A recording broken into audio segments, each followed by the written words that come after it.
emails. The Democrats said the Russians did it.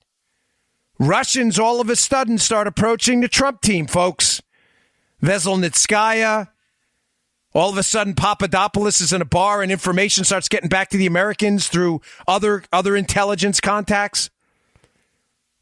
People start approaching the Trump team. Comey acknowledges in a congressional hearing there is already a counterintelligence operation going on against a presidential candidate. Bingo. And he bails on it. He leaves the question and he doesn't notify Congress. And he admits it and he's stunned at the question. Now, I was on Fox and Friends this week and I said he panicked. Panicked is probably not right, the term. You can see in his face, though, he's shocked by the question, Joe, because I think he knows right away now he's caught. Look at his face. He says things that are factually incorrect.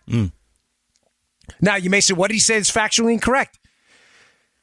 Joe, there are 3 people you're supposed to notify. He says it. The DNI, the White House, and Congress. Right. Who is the only person of those 3 he notified? The White House. He waited 8 months to notify Congress on what was supposed to be, according to his words, Joe, not mine, a quarterly briefing. Now, Joe, a year is 12 months, right? Yes, it is, Dan. So is a quarter of a year 8 months? No, it's not, Dan. That was not a trick question. Yes, you're right, Joe. It is not 8 months. He waited 8 months. They asked him why he didn't notify the DNI. He said there wasn't one. Not true. Jim Clapper was the DNI at the time in 2016. That is not true, what he said.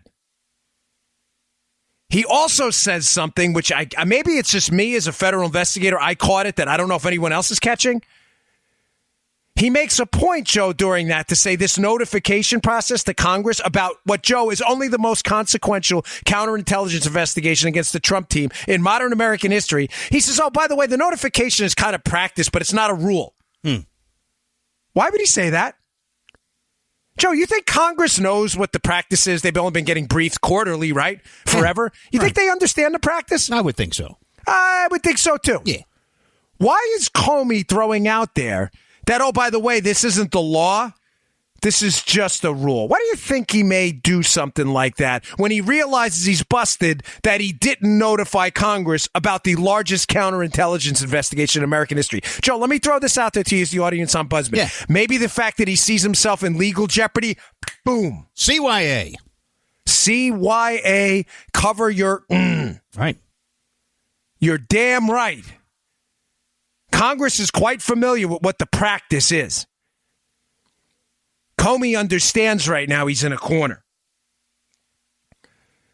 Ladies and gentlemen, please explain to me again why the largest counterintelligence I keep saying the largest, the most consequential, most significant counterintelligence investigation in modern American history into the Donald Trump team is going on within the FBI, conveniently right after the Russian hack, when Russians start approaching the Trump team. And Jim Comey, the director of the FBI, Joe, just forgets to notify Congress? Reminds me of that scene in A Few Good Men where they talk about the guy packing to leave. Mm-hmm. And he's like, and he just forgets. He forgot? You didn't. Now, I have to play the second half of this cut. Now, this is critical. In the second half, he tries to explain why they didn't notify Congress, and it's not because he forgot. I'm throwing that out there because nothing makes sense here. He explains why.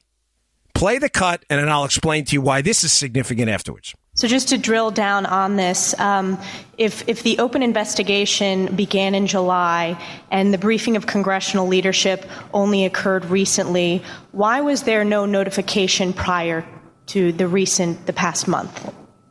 I think our decision was it was a matter of such sensitivity that we wouldn't include it in the quarterly briefings. So when you state our decision, is that your decision? Is that usually your decision what gets briefed in those quarterly updates? No, it's usually the decision of the head of our counterintelligence division. And just, again, to get the detailed on the record, why was the decision made not to brief senior congressional leadership until recently, when the investigation had been open since July, a very serious investigation? Why was that decision made to wait months? Because of the sensitivity of the matter? Wait, what? Come again?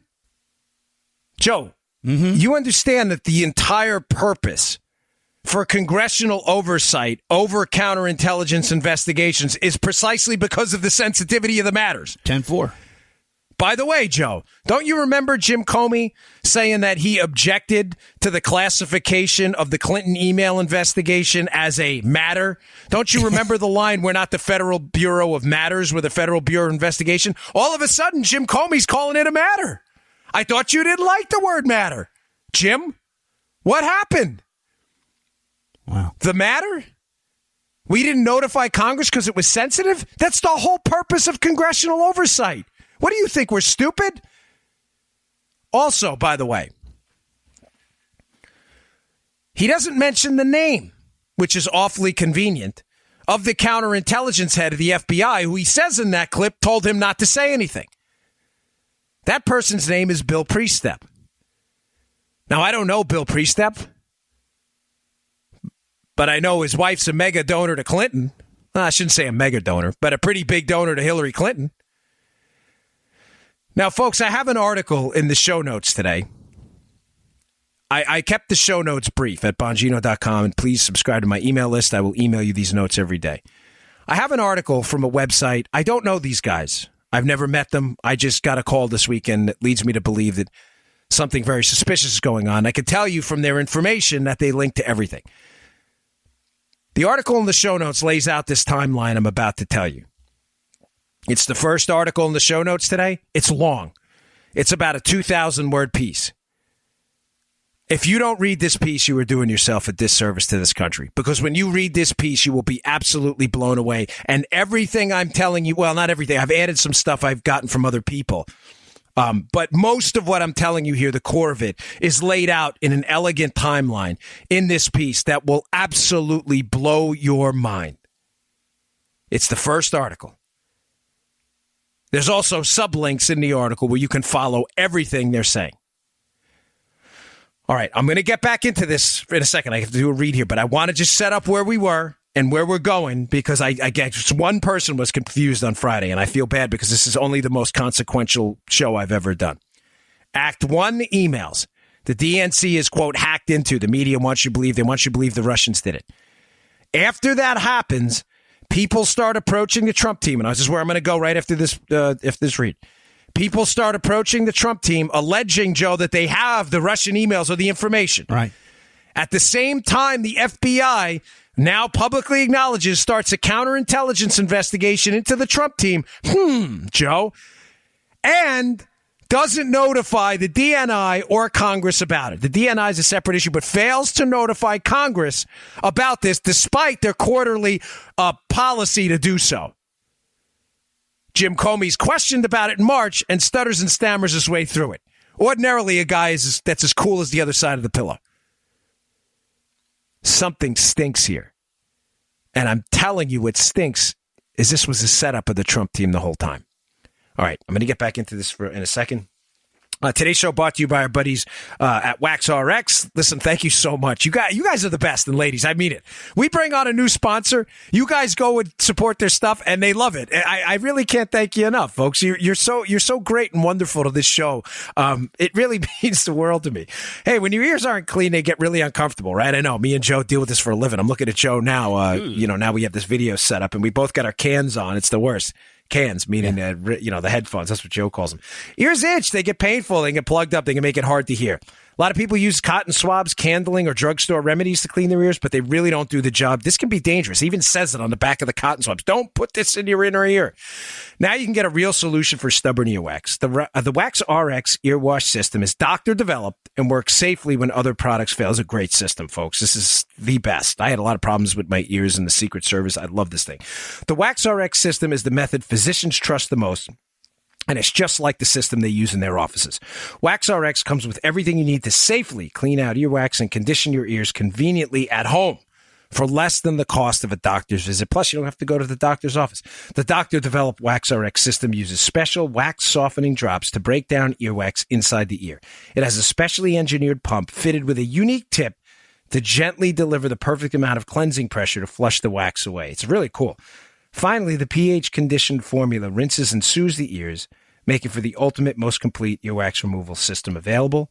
Visit GoWaxRx.com to order your reusable earwash system today. Promo code here, folks, for free shipping. You always like promo codes. Dan, D-A-N, my first name. Visit GoWaxRx.com. That's GoWaxRx.com. This is a great system. Joe loves it. I love it. Helps with those ears, especially for if I'm not hearing, I ain't working. So this is a great system. Go check it out. Okay. Getting back to this. Now, we're still in Act 2, the setup. First was the emails, Act 1, Act 2, the setup. All of a sudden, people start approaching the Trump team. Remember, the investigation starts right around June, July of 2016. Mm-hmm. What happens, Joe, in June of 2016? A Russian lawyer, through a conduit, winds up getting a hold of a friend of Don Trump Jr., a publicist, and says to the friend, hey, we have information about Hillary that could be damaging. We need a meeting with Don Trump Jr. Wow. Why would that happen? Who shows up for the meeting, Joe? A woman with the last name of Veselnitskaya. She's a Russian lawyer who's connected, by the way, to Putin through the company she works for that's run by a friend of Putin's, right? Mm-hmm. Who does this Russian lawyer meet with before she shows up to the meeting with Don Trump? Keep in mind, Act 2, the setup. Don't forget where we're going with this. Okay. She meets with Fusion GPS. Both before, by the way, and after. All right. She meets with, she's there with Simpson from Fusion GPS, Glenn Simpson. Who's Fusion GPS? Fusion GPS is the company that was paid by the DNC and Hillary to go get this fake Russian intel that I'm telling you was later used to get a FISA warrant, or at a minimum some components of it, because the press has already, CNN's already reported this, by the way, to then formally spy on the Trump team in October of this year. Remember, it's June. The FISA warrant's not even filed till October. They tried to get one in June. They were denied. Now, think about what I'm telling you. In June, right as this meeting with Don Trump Jr. is happening, with this Russian lawyer who met with Fusion GPS, who was paid by Hillary and the DNC to put together fake Russian intel on Trump. Right around this time, the FBI, DOJ and the CI community here, is applying for a Foreign Intelligence Surveillance Act warrant through the FISC, the Foreign Intelligence Surveillance Court, to spy on the Trump team. Huh? Wait, what?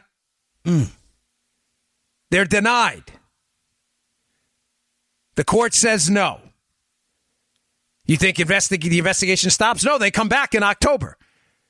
Now, keep in mind here, you may say, so this Russian lawyer meets with Fusion GPS, cronies for the Hillary campaign and the Russian government, before and after the meeting. She meets with Don Trump Jr., goes in there, she winds up, now keep in mind, Joe, she doesn't give Don Trump Jr. anything. Right. On Russian emails. Matter of fact, Don Trump Jr. just minutes in becomes frustrated with the crap going on in this meeting. He leaves the meeting. Not only does he leave the meeting, he then publicly on social media releases, in an unbelievable act of transparency, all of the emails surrounding the meeting. By the way, where are those 33,000 emails, Hillary? Oh, we don't have them. Okay, but that's another topic altogether. Don't you worry. Because remember, they're still insisting Russian collusion happened. And remember the global, I gave you Act 1, I gave you Act 2. Remember the whole storyline here is this is all a diversion to distract away from corruption at the FBI and the Obama administration in the form of spying on a presidential candidate, the biggest scandal in American history. This is the spying. So they go in, Joe, making this story even odder. They meet at Trump Tower. The woman is not an American.